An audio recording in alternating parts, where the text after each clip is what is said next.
La Segunda Guerra Mundial. Eventos, personajes, tecnología. Le doy la bienvenida a nuestro episodio del día de hoy. Episodio 5. Hacia el oeste. La invasión de Polonia, la última acción militar alemana de gran escala, concluyó en septiembre de 1939. Han pasado 6 meses y nada adicional ha ocurrido. Una mezcla de optimismo y ansiedad se ha apoderado de Europa.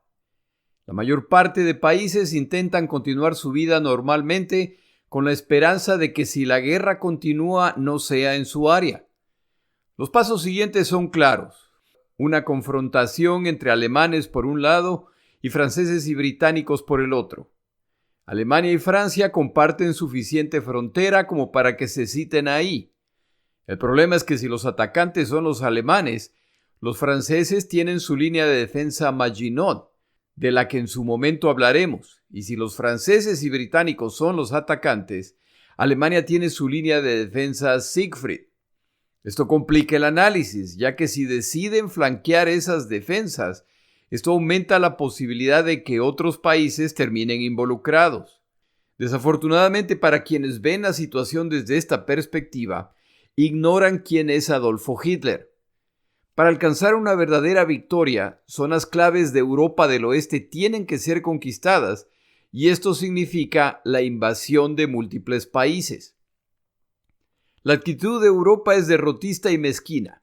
Si Gran Bretaña, Francia y la Liga de Naciones han demostrado su ineficiencia, más razón para reforzar las defensas nacionales.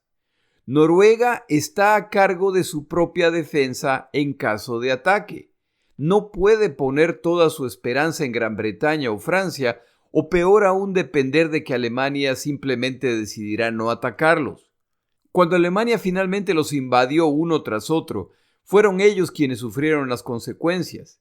El temor era tal que las naciones vecinas y cercanas a Alemania han dejado de renovar su armamento. Han en ciertos casos desmovilizado a sus ejércitos y se rehúsan a entrar en conversaciones con Francia y Gran Bretaña en un intento de mostrar a Hitler su neutralidad y evitar provocar a Alemania. Por otro lado, también es justo ponerse en los zapatos de estos países que han visto cómo 2 países que resistieron la agresión, Polonia y Finlandia, igual fueron derrotados. En el caso de Polonia, han sido además brutalmente tratados y la comunidad internacional no hizo nada más que simpatizar con ellos, lo que obviamente a polacos y finlandeses les sirve para nada. Mientras el mundo se acobarda, Alemania prepara su siguiente movimiento. Después de todo, están en guerra y es hora de concluirla. Les sugiero que busque un mapa de Europa para entender mejor de lo que estoy a punto de describir y la genialidad de Adolfo Hitler y del alto mando militar alemán. La prioridad de Hitler es evitar una guerra a 2 frentes. El combate con Francia es inevitable, ya que Francia e Inglaterra les han declarado la guerra, por lo que este será el frente principal. El plan, por lo tanto, es tratar de evitar un segundo frente.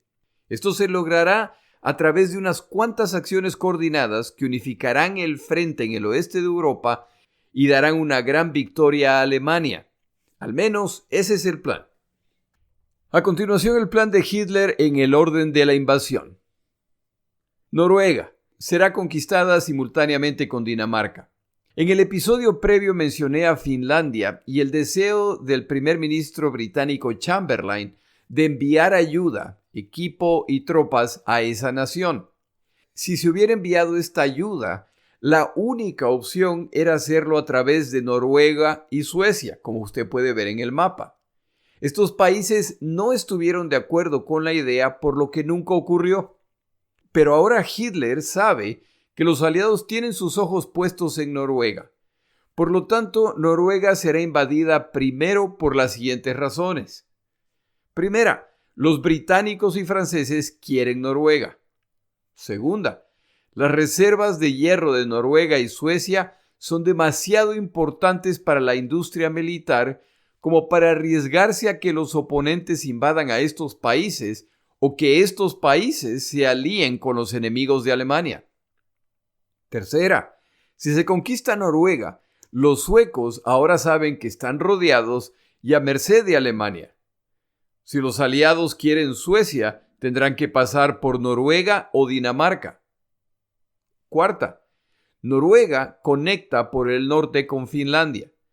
Si los soviéticos, que como se mencionó en el episodio anterior, ahora ocupan parte de Finlandia, planean algo contra Alemania y sus territorios ocupados, ingresar por el norte para abrir un segundo frente contra los soviéticos, particularmente contra Leningrado, es una posibilidad. Quinta, note la distancia entre el oeste de Noruega y el norte de Gran Bretaña. Un punto de ataque potencial se abre, aunque la distancia en realidad es inmensa.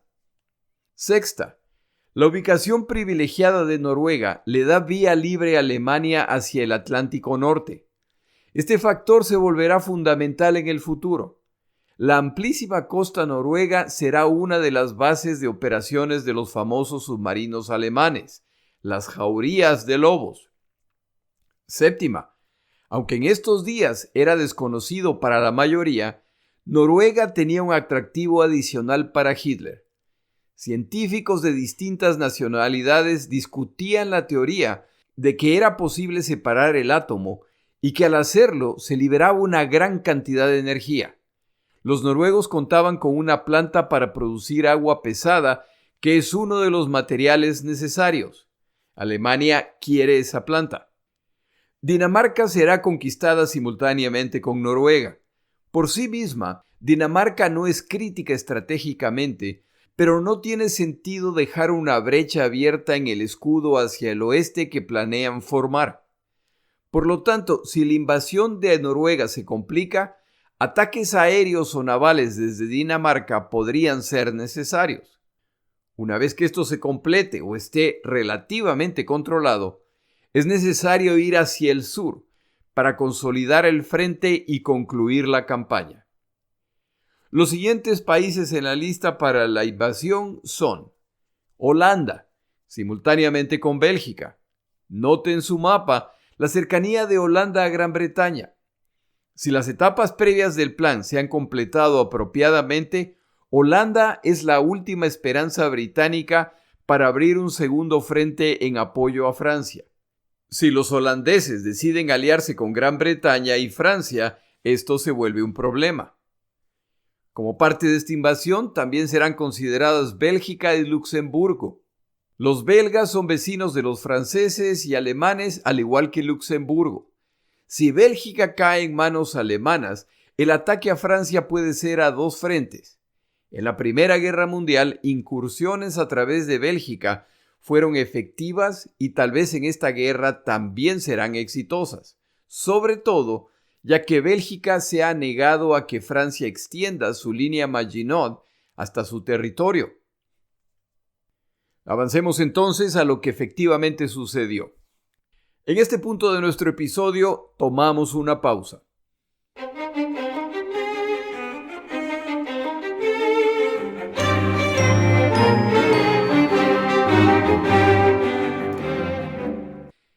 El día de hoy inicio una sección que llamo Misterios de la Segunda Guerra Mundial. Empiezo con un evento que ocurre el 17 de octubre de 1939, unos pocos días después del inicio de la Segunda Guerra Mundial. Ese día, el vicealmirante británico Hector Boyce, agregado naval en Noruega, recibe un sobre de un remitente anónimo que ofrece que si están interesados en recibir información técnica secreta relacionada con el armamento alemán, debían mostrar su interés cambiando el inicio de un programa en alemán transmitido por la BBC para que el programa se inicie con la frase, en alemán por supuesto, «Hola, este es Londres». Boyce envía la nota a Gran Bretaña. Los servicios de inteligencia británicos deben tomar una decisión sabiendo que puede ser una treta de los servicios de inteligencia alemanes o simplemente una broma. Tras mucho análisis deciden que lo harán y la emisión del día siguiente se inicia con «Hola, Este es Londres. El 4 de noviembre de 1939, un guardia de la Embajada Británica de Oslo se encuentra realizando su ronda cuando ve un pequeño paquete. Lo lleva a la embajada, donde es abierto con precaución ante la posibilidad de que sea una bomba. Dentro encuentran 8 páginas escritas a máquina con detalles técnicos, incluyendo ilustraciones de aparatos como vehículos voladores sin hélice, algunos aparentemente de gran tamaño. Estas páginas son inmediatamente enviadas a Londres para su análisis. Quienes las revisan se muestran escépticos de la información y consideran que son o una exageración o simplemente el resultado de la imaginación de alguien. No lo saben, pero alguien les ha enviado ilustraciones de aparatos que en años siguientes serán conocidos como armas de venganza. Más específicamente serán llamados V1 o V2, cohetes con los que los alemanes atacarán el territorio británico para finales de esta guerra.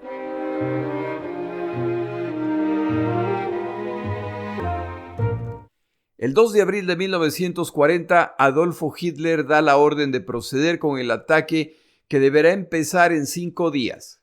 Hans Oster, un coronel alemán, parte de un grupo opuesto a la forma de manejar la guerra y sobre todo de maltratar y asesinar civiles en las naciones conquistadas, planea derrocar a Hitler o al menos sabotearlo para evitar mayores tragedias.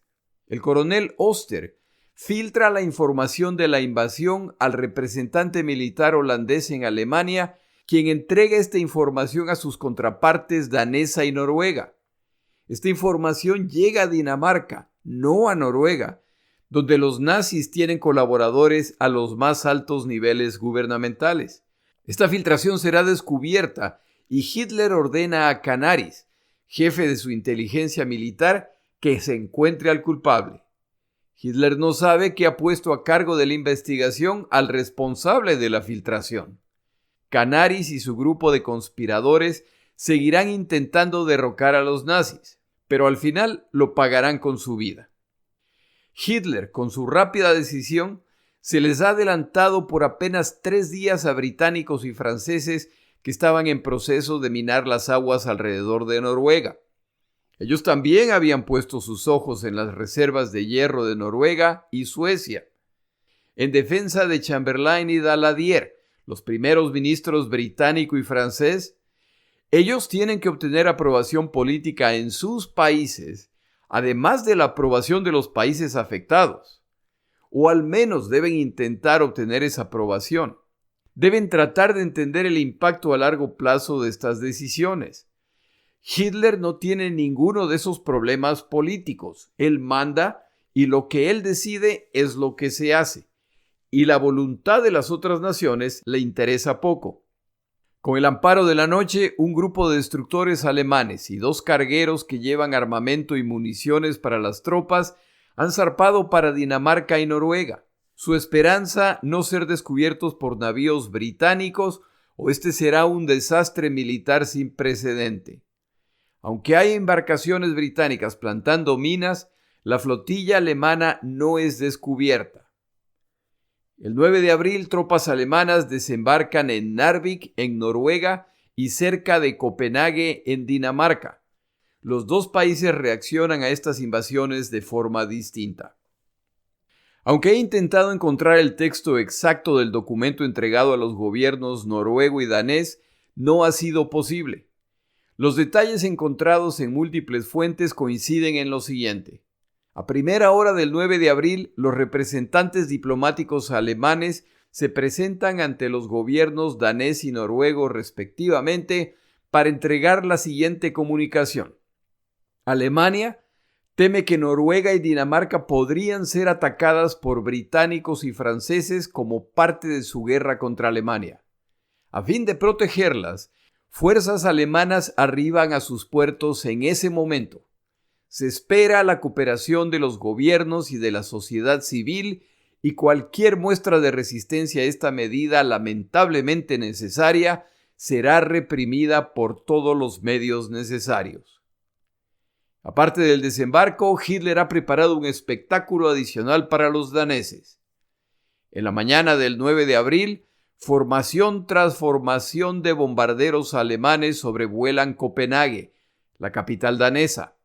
El mensaje es claro: si han logrado ingresar hasta ahí, es solo cuestión de que Hitler ordene que los bombarderos abran sus compuertas y Copenhague sufrirá la misma suerte que Varsovia. Recuerdo que está fresco en la mente de todos los europeos. El rey danés, Christian X, ordena que no se resista. Algunas unidades militares danesas se resisten a aceptar la orden y pelean, pero la conquista de Dinamarca se salda con menos de 100 muertos entre los dos bandos.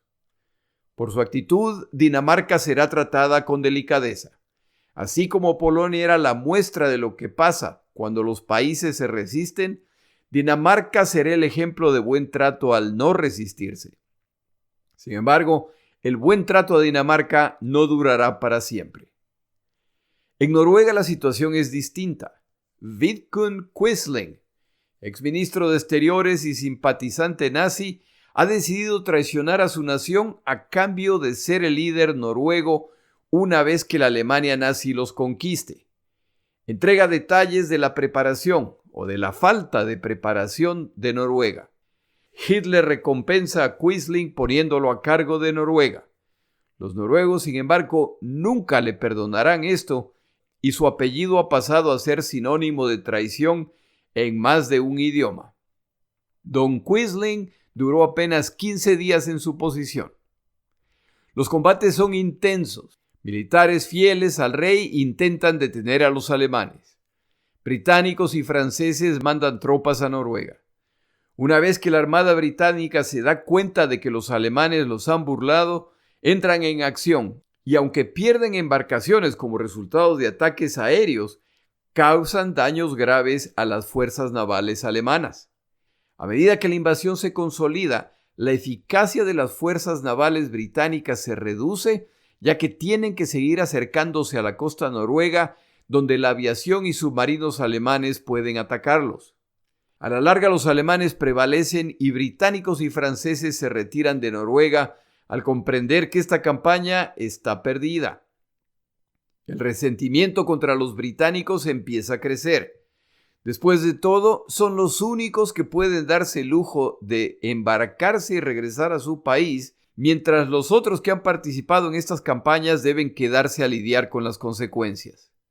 El resentimiento hacia los británicos será explotado por Hitler y su ministro de propaganda Goebbels. Hitler, que ve lo que está ocurriendo, sabe que es tiempo de autorizar el inicio de la siguiente etapa de su plan. Es hora de avanzar hacia Holanda y Bélgica en preparación para la batalla final contra franceses y británicos. Si los británicos logran escapar, al menos encontrarán un escudo de naciones: Noruega, Dinamarca, Holanda, Bélgica y Francia.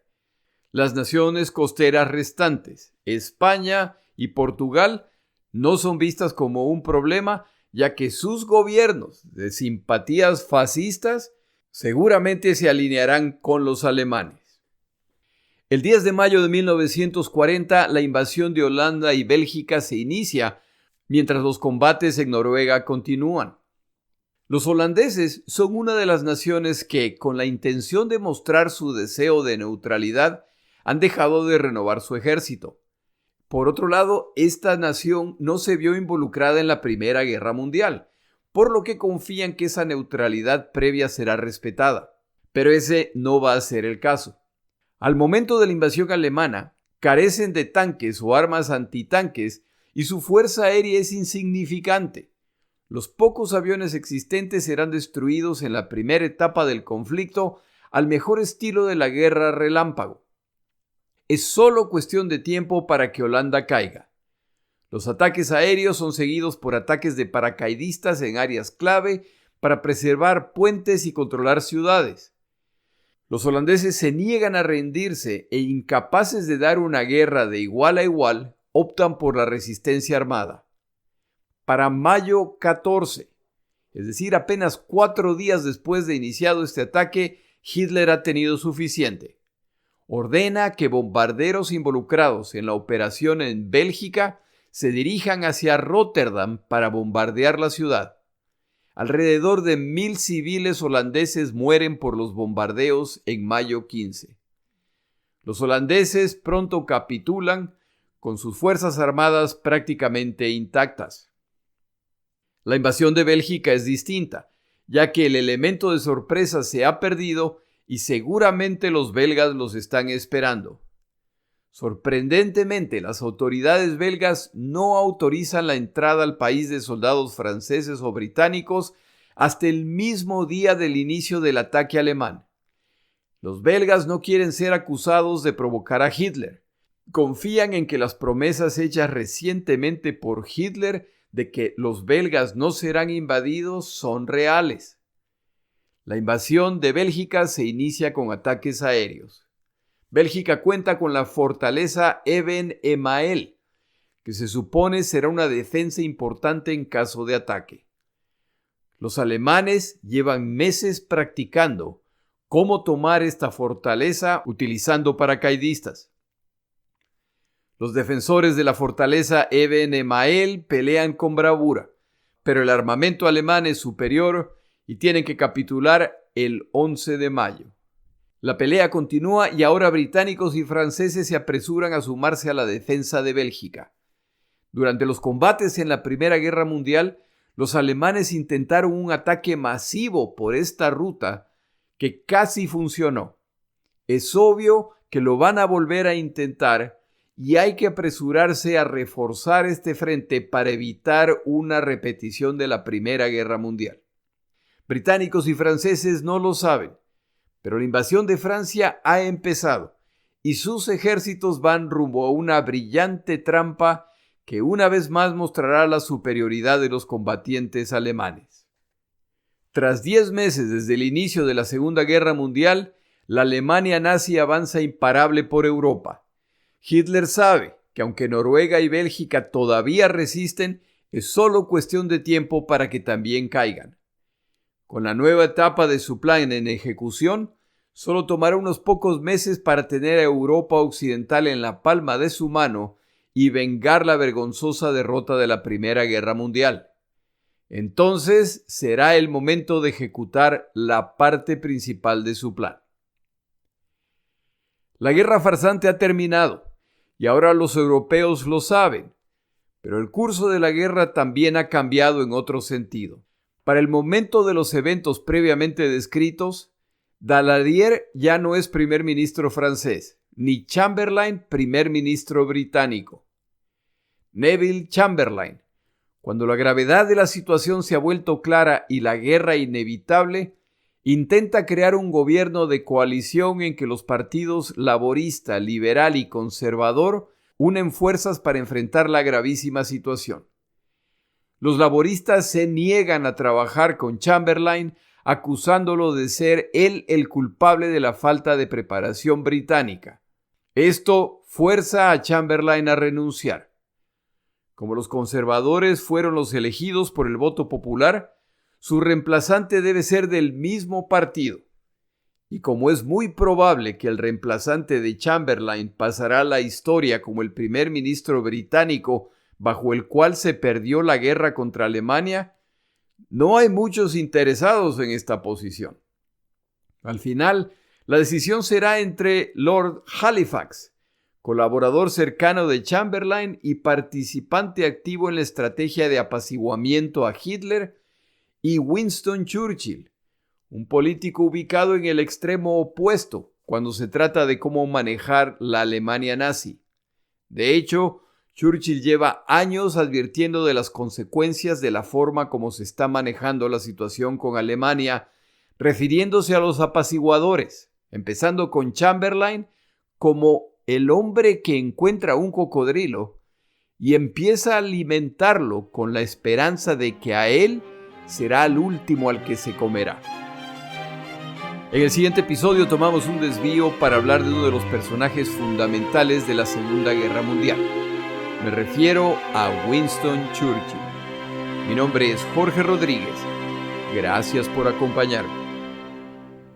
Para información adicional respecto a este episodio, Las notas de este podcast, que incluyen la narración de este episodio, así como acceso a resúmenes, videos, documentales y materiales adicionales gratuitos disponibles en el Internet, por favor vaya a Amazon y busque el libro La Segunda Guerra Mundial, Eventos, Personajes, Tecnología. Al comprar estas notas me ayuda y me apoya financieramente. Puede encontrar información adicional en mi página web, lasegundagm.com. Muchas gracias.